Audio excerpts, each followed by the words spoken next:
Hello, my name is Drew Lawrence, and I'm a member here at Faith Baptist Church, and I have the privilege today of giving you an overview of the book of Obadiah. Obadiah is considered to be a minor prophet, and of the 12 minor prophets, is considered to be the most minor of all the minor prophets. The reason for that is it's the shortest. The word minor references the length of the book.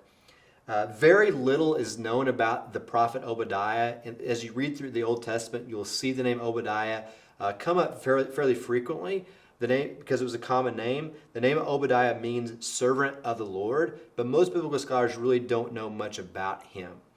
The primary purpose of the book of Obadiah was to discuss God's judgment on the nation of Edom. And secondary, we also see at the end of the book God's future restoration of Israel and the day of the Lord also discussed as well. So if the primary purpose is God's judgment of Edom, the question is, well, who is Edom? So as we go back to Genesis, God calls out Abraham and promises Abraham that through him he would make a great nation through his descendants. And that promise was fulfilled as Abraham gave birth to a son named Isaac, and then Isaac gave birth to two twin boys, Jacob and Esau. The promise would be fulfilled through Jacob, but then the question is, well, what happened to Esau's descendants?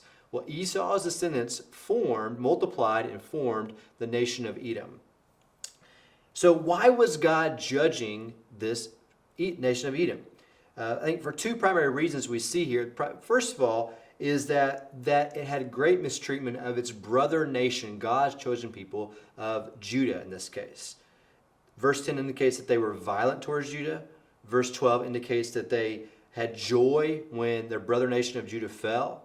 And verse 14 talks about how the betrayal of Judah to their enemies. Also, Edom had a great deal of pride.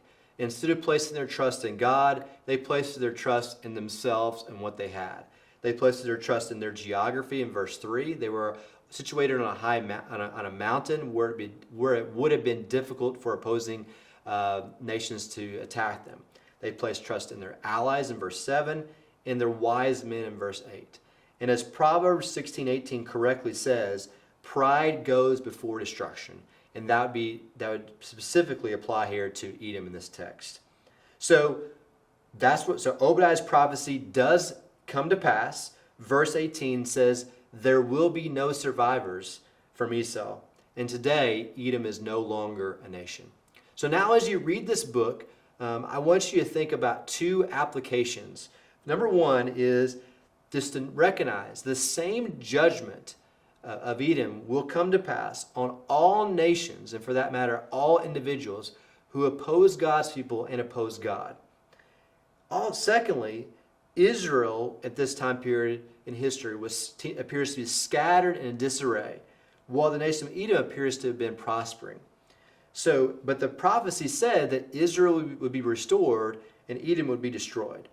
So as we look back in the book, the day of the Lord, some people might think to themselves, well, in today's society, why do the evil prosper? And sometimes God's holy people, why do they suffer?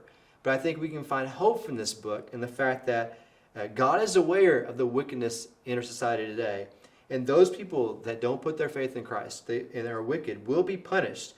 But those who are covered with the blood of Christ will be lifted up and blessed by Jesus Christ. I hope you enjoy reading this book, and thank you so much for your time. Thank you.